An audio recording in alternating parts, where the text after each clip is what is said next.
好，弟兄姊妹早晨，主裏面平安嚇。係啦，我呢係一個都幾中意去旅行嘅人嚟嘅。即係其實都係因為太太中意去旅行啦。即係我都常去旅行。喺香港嘅時候呢，即係一年起碼去一兩次咁樣嘅。因為即係香港近嗰啲韓國啊、日本嗰啲地方嘛，咁於是即係成日都飛嘅咁樣。我發現呢，去旅行嘅時候呢，我成日講錯咗一樣嘢。講錯乜嘢呢？就係通常呢都會將講個話返酒店就變成咗話返屋企即係玩完一日啦，食完飯之後啦，就會同屋企人講啦，誒返屋企啦咁樣。咁老婆梗係唔會放過呢個機會啦，就會取笑我啦。返屋企要坐飛機㗎喎，係咪？於是即係就係咁啦。但係呢，其實有陣時我老婆又會講錯嘅，都會即係都咁，我又唔會放過機會啦，我就笑返佢啦，即係要搭飛機走啦咁樣。但係慢慢發現咧，喂，好多人都講錯喎，原來呢樣嘢，即係 plan 去行程嘅時候，即係都係 plan 到即係差唔多啦，好玩完食完飯啊，翻屋企咁樣。我有陣時諗啦，喂，屋企到底係乜嘢嚟嘅呢？即係我哋點樣去定義屋企㗎？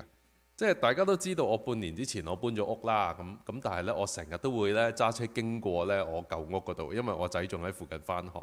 我發現呢，我經過間屋嘅時候呢，以前好熟悉嗰間屋嗰個門口，或者返到去附近呢，就開始好安心嘅地方呢，變得好陌生啦依家，因為我嗰度已經唔再係我屋企嘅啦。即係到底點樣定義屋企嘅呢？我應該即係同大家可能未好多咁樣分享過我自己嘅背景啦。我喺單親家庭嗰度長大嘅。我爸爸媽媽呢，喺我3歲嘅時候呢，就已經離咗婚㗎啦。所以呢，我就係跟爸爸，我同我細佬一齊跟爸爸。但係呢，我爸爸又要返工做嘢啦，而且佢另外住開嘅，所以呢，我係實際上呢係由我嫲嫲去照顧我嘅。即係我嫲嫲照顧我嘅時候，佢已經60歲嘅，即係一個老人家咁樣，要睇住即係2個細路都係好辛苦嘅一件事。好啦，到我大啦，開始即係出嚟做嘢，我哋2兄弟都出嚟做嘢嘅時候呢，其實我哋都仲係3個人一齊住嘅。但係個情況就係我嫲嫲已經係即係行動唔係好方便啦，成日喺間房裏面。我細佬同我嘅即係個互動都係好少，所以每一日即係朝頭早返工，放工返嚟屋企呢就烏燈黑火，每個人就喺自己間房裏面。我返到去我都係入返自己間房可能去洗手間沖涼瞓覺，第二朝又返工咁樣。放工都冇乜特別意欲話會返屋企嘅，即係都係去即係拍下拖啊，都會返教會啊咁樣。如是者1個星期就係咁樣過去。有啲人形容話，即係啲人唔黐家呢，會話咩啊？你將屋企當係酒店係咪？我都係有咁樣嘅感覺㗎。對我嚟講呢，我屋企好似即係除咗一間瞓覺嘅地方有張床之外呢，冇乜特別嘅嘢需要留戀咁樣。到後嚟呢，因為工作嘅關係呢，我就搬咗出去住宿舍。住宿舍呢，就更加係冇乜歸屬感㗎啦，就係一張床一個櫃。然之後就每日放工我都係會離開即係工作嘅地方出去行下，冇嘢做都會走出去，因為屈喺個宿舍裏面亦都係冇嘢做嘅咁樣。但係後嚟呢種心態呢，就慢慢改變。改變嘅原因就係呢，結咗婚啦。結咗婚之後呢，我發現最大嘅改變就係我會返屋企，我會趕返屋企，我會想返屋企。因為即係嗰陣時呢係買咗樓同太太一齊住啦咁樣。然之後呢，對我嚟講好開心㗎。我嗰種感覺就係呢，我終於有個安樂窩，我終於有個屋企啊！對我嚟講，我覺得係即係我有一個屋企啦。所以放工有陣時都當然啦，都會想行下街嘅。但係一路行街一路睇錶，咦，即係差唔多咯喎，返去陪老婆咯喎咁樣。甚至呢，到個仔出世嘅時候，我就更加係歸心似箭嘅。因為驚太太佢好辛苦要湊小朋友啊，所以呢，即係都通常都會咧問準佢先，我出去即係去睇下，即係行下，即係睇想買嘢 shopping 啊咁樣，你俾2個鐘我，跟住咧我就趕返屋企㗎啦咁樣。但係呢，即係好景不常啊！呢個對我嚟講，當時呢，我外母呢突然之間就過咗身，所以呢，嗰個時間呢，我哋即係屋企陷入一個悲傷裡面。我哋決定搬返去同外父住，我就賣咗層樓。其實呢，對我嚟講呢，賣咗層樓係一個好傷痛嘅決定嚟。我覺得我賣咗自己屋企，我覺得我即係終於有嘅一個屋企我賣走咗。咁啊，即係翻去同外父住啦。呢段時間係好困難，即係一住咗10幾年。咁因為即係嗰個係外父啊嘛，即係其實我本來係毫無瓜葛嘅一個人，突然間要成為我屋企人、我親人。咁但係啦，即係都好努力咁樣去到同佢相處啦。我又發覺我都係繼續歸心似箭嘅，即係我唔會話因為屋企多咗一個即係要重新適應嘅人，或者重新適應個屋企而去變得即係唔想翻去。因為我老婆仲喺屋企等我，即係我老婆照顧住小朋友，我知道佢哋好需要我，於是我又會盡早翻屋企。即係我慢慢體會到所謂屋企係乜嘢呢？就係我屋企人喺嗰度，我嘅家人，我所愛嘅人喺嗰度，原來嗰度就係我屋企。即係唔係嗰個建築物嘅問題。所以點解話去旅行會將嗰度當做屋企啊？玩完一日好攰，翻到去沖完涼，一家人喺度睇下電視，嗰度就係我屋企。咁啊，我哋今日講個經文，其實我自己覺得都係關於一個屋企嘅問題。咁啊，第31節嗰度講到耶穌嘅母親同佢弟兄嚟，站喺外邊打發人去叫佢。嗱，呢個即係那時，即係幾時呢？係咪？那時係幾時？你見到呢啲字嘅時候，你要睇翻之前嘅經文講緊乜嘢？原來喺3章嘅一開始呢，耶穌已經喺會堂裏面咧喺度醫治緊嘅一啲人啦。咁啊，經文講到話佢治好了許多人啊，所有凡有災病嘅人都擠進來要摸他。哇，好多有病有唔同問題有鬼附或者係唔同嘅情況嘅人，即係都湧過去揾耶穌。咁啊，然之後去到21節嘅時候，我哋發現咧，耶穌入咗一間屋啊，即係大家可以即係有時間可以揭聖經睇。入咗一間屋，好多人聚集，多人到一個地步就係耶穌連飯都冇得食，飯都冇空間食，即係證明真係非常之多人啊！即係一路去醫治佢哋咁樣。咁然之後呢，你會發覺呢，喺呢度呢出現咗一啲人，就係耶穌嘅親屬。耶穌嘅親屬聽見耶穌做緊啲嘢嘅時候呢，咁啊經文就話咩啊？佢哋走出來要拉住他，因為他們說他癲狂了。耶穌個屋企人聽到，以為自己個即係屋企人瑪利亞聽到自己個仔喺出面喺度聚集咗好多人喺度醫治佢哋嘅時候，佢哋係覺得耶穌傻咗。點解聚咗一大班人啊？會唔會佢精神有問題啊？所以咧想出嚟拉住佢，唔俾佢繼續。嗱，即係呢個背景就係咁。所以咧去到今日嘅經文嘅時候咧，你發現開始咧耶穌嘅親屬咧就出現啦。即係經文嗰個講到話，那時耶穌嘅母親同個弟兄就嚟到啦，係咪？企喺外面咧，即係打發人咧要去拉住佢啦咁樣。咁啊，但係啦，我哋又要奇怪喎，咁樣點解佢哋唔自己親自走入去捉住耶穌？點解佢哋唔自己親自去即係傳話，即係講同佢親口同佢講，而係要揾人傳話呢？咁樣有個可能性就係呢，裡面好多人，多人到一個地步呢，冇法子逼到入去啦，冇法子行到入去啦，所以咧就被逼要傳説話啦，係咪？即係我試過喺呢個English Bay 嗰度睇煙花呢，即係夜晚嘅時候，即係多人到一個地步呢，係你冇法子移動嘅。咁啊，你想去廁所都去唔到咁滯嘅，或者你要喺人嘅罅中間咧攝隻腳咁樣咧，先至可以移動嘅咁樣。咁可能耶穌嘅母親同埋弟兄嚟到冇法子逼到入去，呢個係其中一個可能性。另一個可能性嘅就係圍住耶穌嗰班人啊。頭先講過係咩人嚟㗎？有病㗎嘛。佢哋可能有唔同嘅病，有啲係即係肉體上面嘅，有啲係即係精神上面嘅，有啲甚至被鬼附嘅。於是乎佢哋形成咗一個圈，導致咧有啲人係唔願意去到靠近。咁啊嚟到加拿大之後呢，即係感恩啦，我冇乜點病即係有病都係小病，我未去過急症室。咁啊，但係呢，喺香港呢，即係我就係急症室嘅常客嚟嘅。即係唔係自己病呢，就係即係我個仔病啦咁樣。咁啊喺急症室裏面呢，你會發現呢係要大排長龍，經常都係大排長龍。有好多人即係等緊睇醫生。你去得急症室其實都唔係小事㗎啦，個個啊喺嗰度呢都係神色凝重啊咁樣。急症室裏面個空氣充滿住一種消毒藥水，加埋一啲呢好奇怪嘅味道。你會見到呢一邊可能有個人喺度嘔緊。嗰一邊有個人喺度發緊高燒，貼住個退熱貼。又或者係有啲人可能係受傷嘅，你見到佢紮住繃帶，然之後成件衫都係血，你唔知佢經歷咗一啲乜嘢事。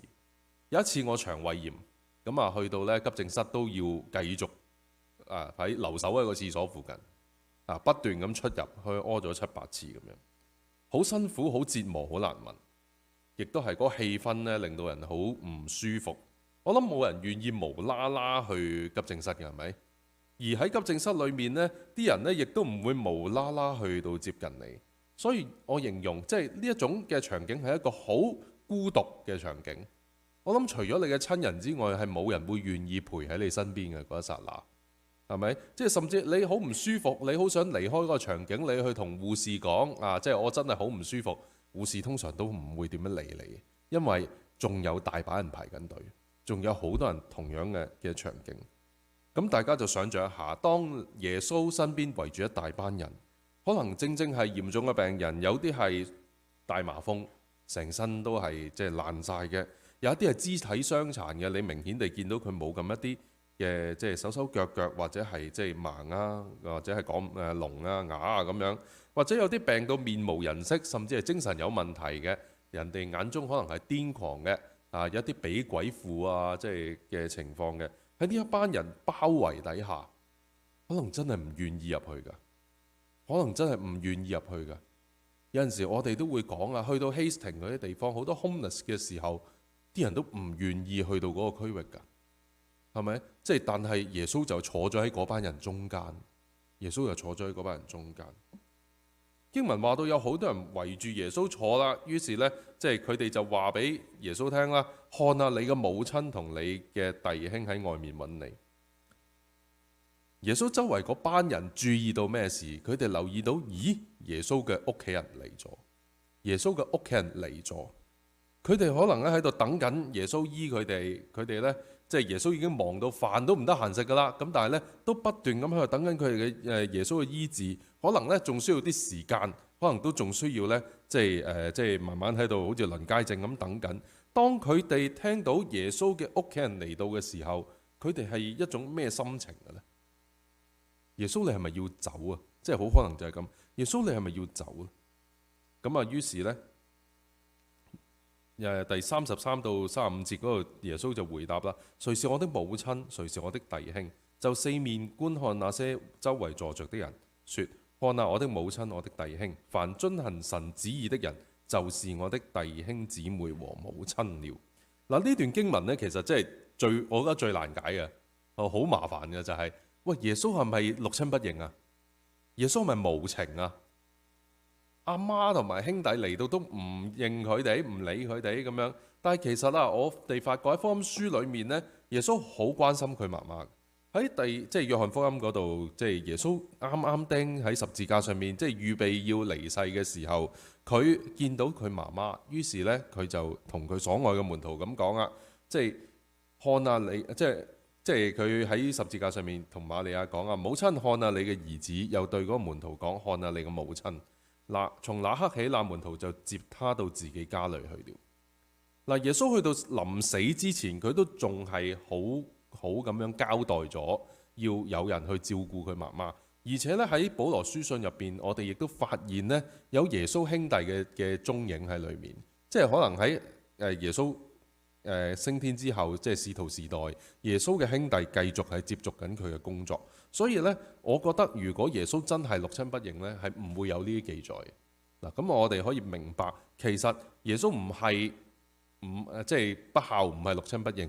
其實佢講呢句説話嘅焦點唔係對佢嘅屋企人講，而係對周圍坐喺佢身邊嘅人去到講呢番説話嘅。我舉個例子啊，即係可能大家會明啲。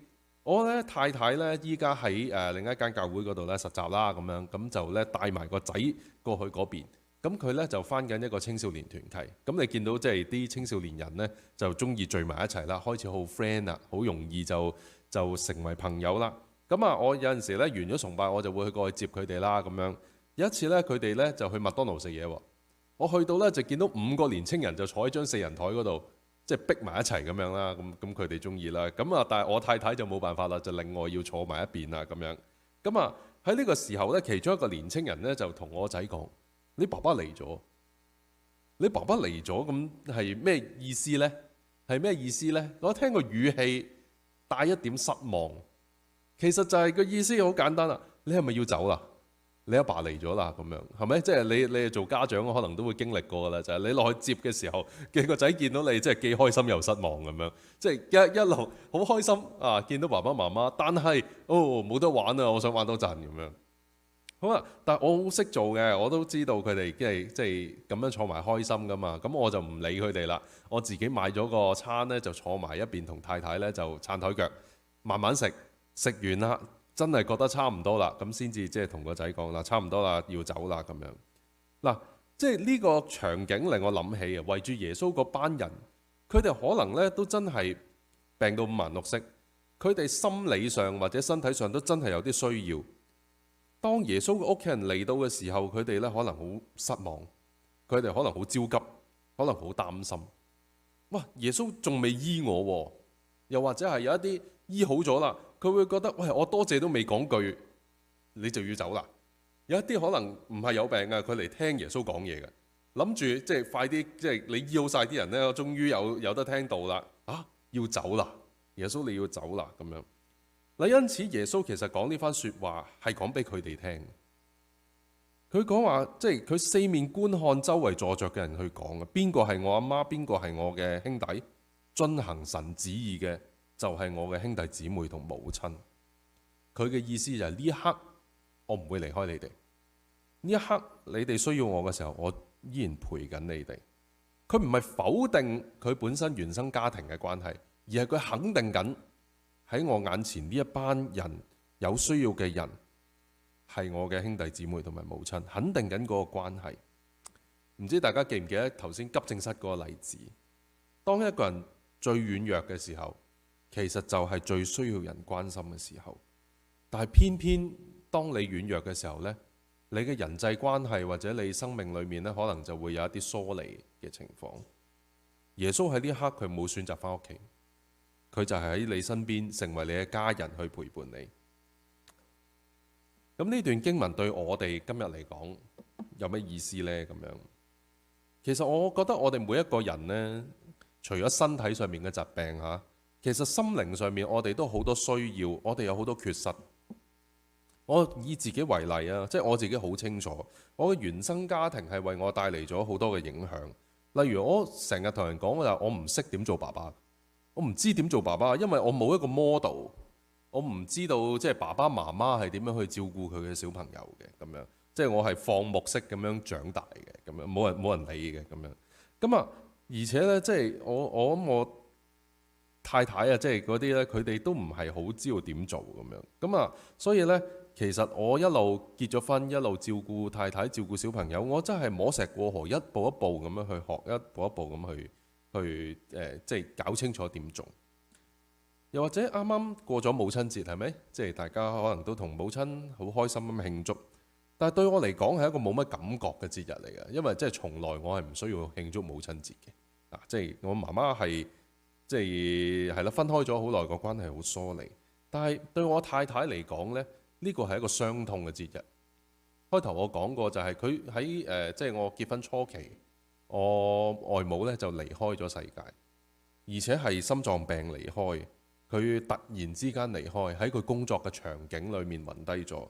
佢嗰陣時只不過係60幾歲，都未退休，所以對於佢嚟講，佢真係做即係由成世人就喺工作裏面去度過，冇乜點享過福，亦都冇同我太太去過旅行。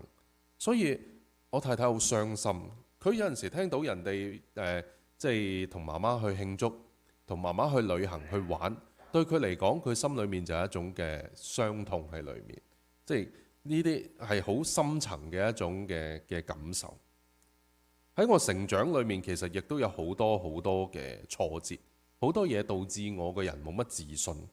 身體嘅疾病啦咁樣，咁啊我本身呢就係有哮喘嘅，所以呢，我係唔玩得一啲好激烈嘅運動啊，或者係細個嘅時候俾屋企人禁止我玩好多激烈嘅活動，所以好多嘅嘢呢，我都係缺少咗嘅。即係冇玩過冇試過啊！嚟到加拿大啊，即係啲人話一定要滑雪啦，係咪？咁但係呢，我背脊係傷咗4口螺絲嘅咁樣，我真係有啲驚啊！我唔敢去嘅，因為我早排有啲朋友一個斷手一個斷腳，即係真係喎，同一日裡面發生喎，就係喺滑雪嗰度。咁啊，我都驚，喂，我上去會唔會斷腰㗎咁樣？咁啊，所以啲朋友嬲我去玩嘅時候呢，我都話冇辦法啦，我唔敢去，唔去啦咁樣。咁啊，或者係即係除咗身體上面缺失咁樣啦。咁啊，我早排呢，我聽我仔講，佢話呢，有個朋友呢，原本一齊玩嘅，突然之間呢，疏遠咗佢，甚至唔同佢講嘢，當佢透明人咁樣。我問佢點解啊？佢原來佢發現呢，因為佢啲人嫌佢講嘢唔夠好笑，唔夠好玩。簡單啲嚟講，係因為佢根本個英文表達唔到，即係我仔嘅英文未 OK，所以喺呢度佢失去咗一啲朋友。啲朋友就係因為佢講嘢即係唔夠流利，或者即係唔好笑、唔有趣，就唔同佢玩。咁我都諗翻，其實我細個試過俾人蝦。我細個呢係即係肥嘟嘟、圓碌碌嗰啲嚟嘅，仲要呢，我中三先至開始叫做發育飆高，所以喺中三嘅時候呢，即係我比人哋矮一大截。試過俾人打，試過俾人將書包裏面啲嘢倒晒落地，喺班房裏面俾幾個人圍住嚟打。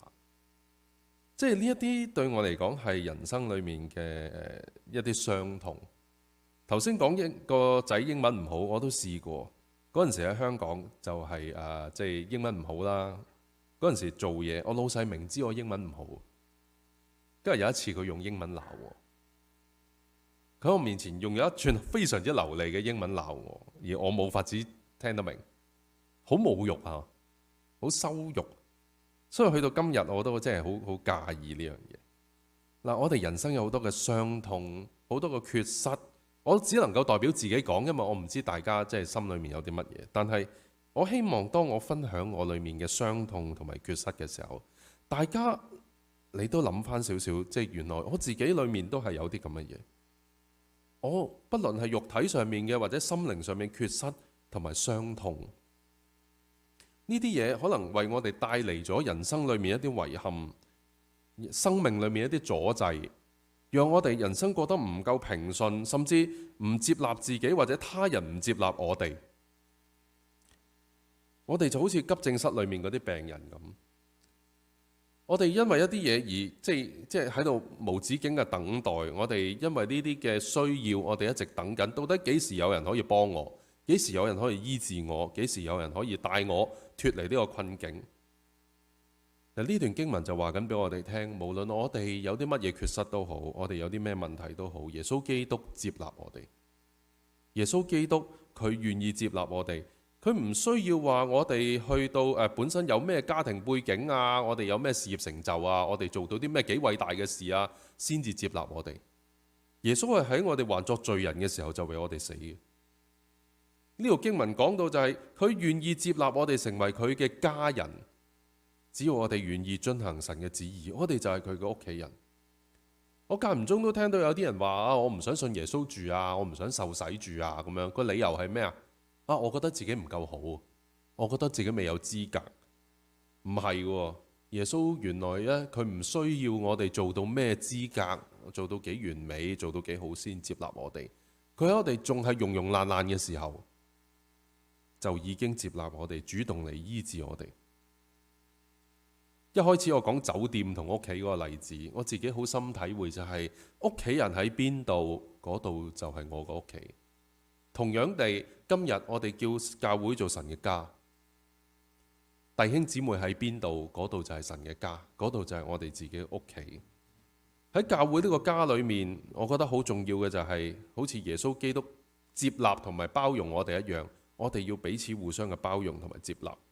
我哋每個人生命裏面都有啲缺失嘅，有啲問題，有啲遺憾，導致我哋今日係點呢？其實個個都庸庸爛爛，個個都岩岩慘慘，個個都三尖八角。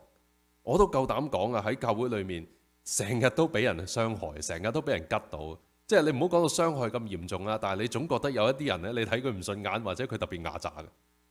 你總係覺得有啲人係即係點解一同佢傾偈好似就即係硬係唔係好順咁樣嘅呢？或者係即係點解有啲嘢我就係覺得同佢夾唔到嘅呢？咁樣即係坦白講，喺教會裏面受過傷害唔少，你唔好幻想返咗教會就等於上咗天堂啊！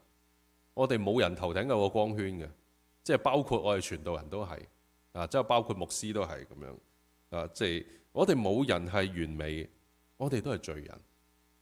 但係呢，就係因為耶穌接納我哋呢一班罪人就蒙恩，我哋可以成為一家人。雖然教會裡面會受傷，但係其實教會裡面亦都好感受到愛。我話我唔識做爸爸，我唔識得點樣去到愛自己屋企人，或者係我唔識得點樣去到愛自己，點樣去到成長，點樣有自信。但係其實就係喺教會裡面好多嘅前輩，好多嘅弟兄姊妹，佢嘅榜樣令我知道點樣去愛。佢點樣愛我嘅時候，我就識得點樣去愛人。佢喺我身上做嘅嘢，我識得點樣去到做翻喺人哋身上。有啲嘅前輩，佢哋係爸爸媽媽，我喺佢哋身上睇到佢哋點樣愛佢哋嘅子女，我就去學。所以即係其實透過呢啲包容接納，我就慢慢去成長。透過佢哋幫助我學習佢哋榜樣，先至有今日嘅我。即係如果大家有陣時都好多人即係會好鼓勵我，我都好感動嘅。即係有啲人係好讚賞我啊，我都好開心嘅。其實我今日之所以有今日嘅我，就係因為唔知喺世界某處有一個弟兄姊妹曾經咁樣幫過我，而今日就輪到我哋啦。你可以透過你嘅愛同埋關心同埋幫助，你去培育一個人，然之後佢又會喺唔知幾時喺呢個世界嘅某一處，又會將呢份愛再傳遞落去。所以我哋要學習，我哋要彼此接納，我哋彼此相愛，我哋一齊要活喺主耶穌基督嘅愛裏面。我哋唔好好似嗰啲急症室嘅病人咁樣，彼此咧保持一個即係距離咁樣。當然啦，嗱，適當嘅距離要嘅，即係你又唔好過分。即係有陣時啲嘢人與人之間要有適當距離，但係我哋唔好過分嘅保持一個距離。喺教會裏面，弟兄姊妹就係神裏面家裏面嘅人。我哋要彼此相愛，我哋接納對方嘅傷痛同埋缺失，因為其實你自己都係咁樣。其實你自己都係咁樣。當我哋彼此接納、彼此嘅互相去填補嘅時候，我哋就明白我哋喺主耶穌基督裏面，我哋能夠透過主耶穌基督，我哋去圓滿我哋彼此個生命。我哋一齊祈禱。親愛天父，我哋感謝你，感謝你讓你愛子耶穌基督嚟我哋當中。感謝耶穌基督，你接納我哋成為你嘅家人。我哋知道我哋原本不配，我哋原本就係陰沉沉、三尖八角，甚至好乞人憎。但係耶穌你卻已經首先愛我哋，接納我哋。求你讓我呢份愛喺我哋當中，我哋彼此接納、彼此相愛、互相嘅成長，好讓世人見到我哋就知道我哋係基督徒。我哋咁樣祈禱交託，奉耶穌基督嘅名求，阿門。